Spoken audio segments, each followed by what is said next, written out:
Stéphane Bern arrive à l'Élysée, le 4 octobre 2017, VILLARDSIPA. Stéphane Bern a lancé ce week-end l'idée de faire payer aux touristes l'entrée des cathédrales. Mal lui en a pris. Au service communication de Notre-Dame dit Paris, on considère qu'une telle mesure irait à l'encontre de la conversion des cœurs. L'Observatoire du patrimoine religieux, lui, rappelle que fidèles et touristes contribuent déjà par leurs achats de cierges ou leurs demandes de messe au budget de fonctionnement du lieu de culte. Et espère que le débat, qui n'est pas nouveau, soit pris au sérieux. C'est ce qui s'appelle se faire neur les cloches. Interviewé dans l'édition week-end du Parisien, Stéphane Bern, auquel le président de la République a confié une mission sur la sauvegarde du patrimoine culturel en péril, a estimé qu'il était urgent de faire payer l'entrée des cathédrales. Et de justifier, on est le seul pays où leur accès est gratuit. Une ville comme Paris n'a plus les moyens d'entretenir patrimoine religieux. Stéphane Bern: désolé la populace, mais vous pourrez toujours voir des cathédrales dans mes émissions.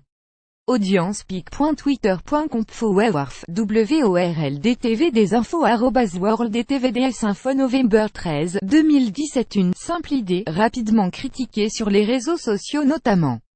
Lorsque l'animateur télé n'était pas taxé de chercher à faire parler de lui et de émissions, il était recadré par la sénatrice Nathalie Goutelette, notamment, qui lui rappelait que « faire payer l'entrée des cathédrales est une violation de la loi de 1905 ». Sa précision sur le fait qu'on avait déformé cette suggestion: il ne s'agissait pas de faire payer l'entrée aux fidèles qui s'y recueillent, mais aux touristes qui émanent de l'Observatoire du patrimoine religieux, OPR, n'a pas calmé la twittosphère. Elle ne semble pas, en revanche, avoir agité plus que cela le diocèse de Paris et l'OPER. Un marronnier, contacté ce lundi par 20 minutes, les deux entités s'est chacune montrée surprise que la polémique naisse d'un tel serpent de mer. La question du financement des lieux de culte revient sur le devant de la scène tous les ans, rappelle André Finot, responsable de la communication de la cathédrale. Ça fait 10 ans qu'on en parle, c'est un marronnier, tranche pour sa part Maxime Cumunel, secrétaire général de l'OPER. À l'unisson sur ce point, les deux hommes ne partagent pas pour autant le même de cloche sur la suggestion de Stéphane Bern.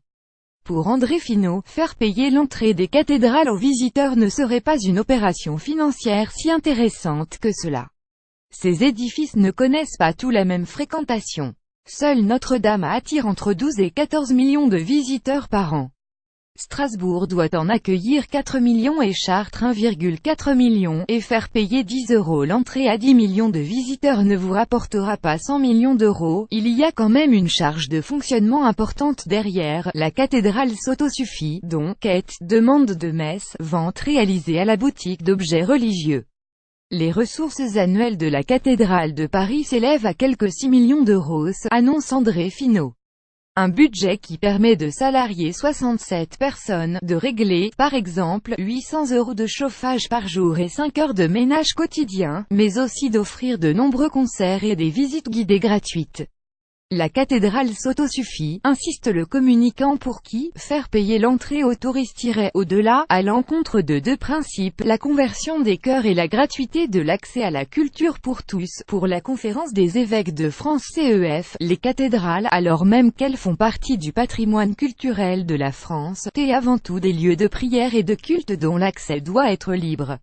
En notre époque de bruit et de tribulation, les cathédrales constituent des lieux de paix et d'intériorité, proposés à tous, fait valoir la CEF.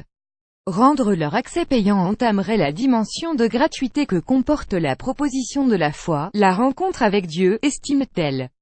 Du côté de l'OPER, on tient tout d'abord à rappeler que la suggestion que lui attribue Stéphane Bern n'est, à l'origine, qu'une idée parmi tant d'autres lancée l'année dernière lors d'une assemblée générale. Si Maxime Cumunel reconnaît l'avoir évoqué récemment avec l'animateur télé, il précise qu'elle avait pour cadre un échange sur la façon de traiter les églises au sens large comme des musées afin de les mettre en valeur.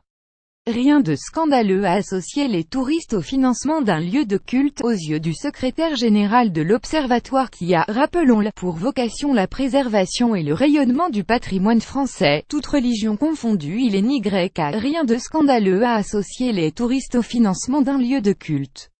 Ce qu'ils font déjà en achetant des cierges, une carte postale ou en payant pour aller vénérer la couronne d'épines du Christ, illustrait-il. Ce qu'ils pourraient faire si, un jour, comme à Venise, était mis en place un chorus pass, un billet d'entrée pour visiter certaines églises de la cité des Doges, imagine Maxime Cumunel. Si Stéphane Bern n'a pas inventé la roue, moque André Finot, il l'a sérieusement fait tourner.